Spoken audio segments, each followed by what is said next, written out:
Yo mga tropa, punta tayo sa may Yamaha Repzone Iloilo. Silipin natin itong bagong labas ng Yamaha Lexi 155. Umpisahan natin dito sa kanyang front na gulong. Meron siyang 90 by 90 by 14. Meron siyang maliit na gulong compare sa Aerox. Umpisahan naman uli natin sa kanyang harapan. Meron siyang LED na headlight. Tapos meron din siyang daytime running light. Yung size ng gulong sa likuran ay 100 by 90 by 14. At syempre, drum brake pa rin siya mga tropa. Tapos yung kanyang shock naman sa likod ay single shock lang mga tropa. Yan o kung nakikita nyo. Pero eto, pwede nyo siyang i-convert sa dual shock kasi meron siyang abang sa kanyang swing arm. Kung nakikita nyo, meron siyang butas dyan. Sa gustong mag dual shock, may nakaabang naman dyan mga tropa. Kaya siguro single shock lang siya kasi 99,900 lang yung presyo nito. Pero hindi magpapahuli kasi liquid cooled na rin siya mga tropa. Same na same sa NMAX at saka Aerox yung setup ng kanyang makina. Tapos error 12 free na rin siya. So wala na kayong mararanasan na error 12 dito. Tapos sa kanyang footboard naman, sa ilalim ng kanyang matting ay nandyan pa rin yung kanyang coolant reservoir. So kapag magdadagdag kayo ng coolant sa radiator, dyan sa ilalim ng kanyang matting, buksan nyo lang yan kasi meron namang tornilyo dyan. Tapos yung setup niya ay keyless sa ibang bansa. Dito naman sa Pilipinas ay disusi. Tapos syempre meron dyang USB charging port. Yan, hindi siya USB Type-C, pero at least USB ready. Tapos full LED na rin yung kanyang digital panel board, no? So, meron siyang RPM, nandiyan lahat ng kanyang yung speedometer niya, yung gasolina, yan.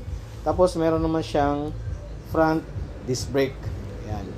Tapos, sa kanyang pinaka underseat storage naman, ay napansin ko, meron siyang bukol dyan. Tingin ko, half face na helmet na yung kakasya dyan. Kasi yung kanyang gas tank ay nasa ilalim ng upuan.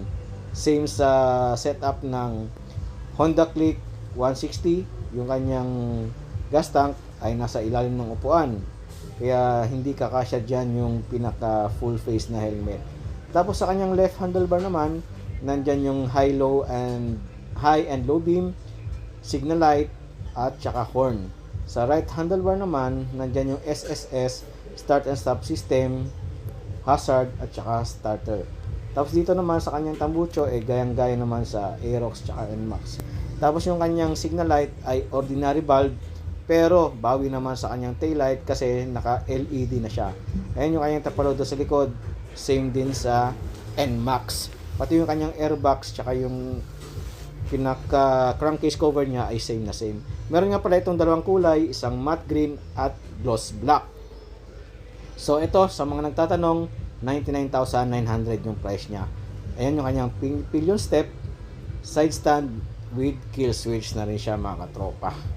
Yan o, kung nakita nyo sa kanyang setup ng kanyang electric sa makina, hindi na siya magulo. Katulad ng mga naunang model, meron siyang error 12 na nangyayari.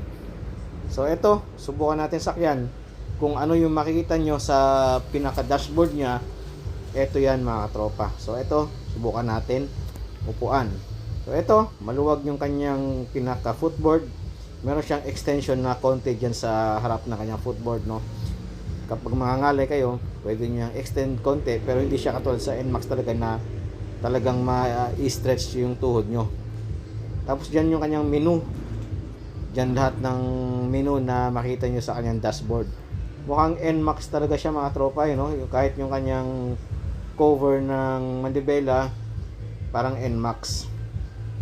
Tapos ito naman yung angkasan niya, ayan oh.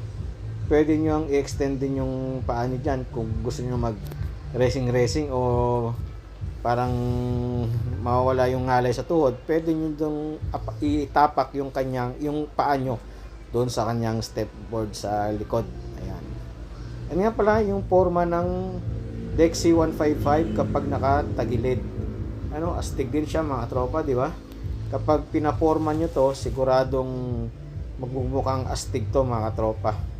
Yung itsura niya parang 125cc lang, Pero 155cc po yan mga tropa, mabilis yung motor na yan. Tapos ito, kukumpara nyo sa Aerox SP, no? May kalaparan ng konti yung Aerox at may kalakihan ng konti yung gulong. Yan. Sa nais bumuli ng Lexi, visit na kayo dito sa may Yamaha Revzone Iloilo. Lahat ng unit na gusto nyo, meron sila from small bike, big bike, hanggang sa dirt bike. Kompleto sila dito mga tropa. Adventure, touring bike. Yan. Yan yung sticker natin, no? Yan, shout out sa Mio Nation Team Pandan. Ayan mga tropa. Shout out sa mga tropa natin dyan, sa mga nakabisit na dito sa Revzone Iloilo. Ang daming sticker, no? Approved. So ayan, no? Revzone Iloilo. Yan, dito yan sa may harap ng Wilcon Depot. Yan, sa kabilang kalsada, nandyan yung Wilcon Depot sa may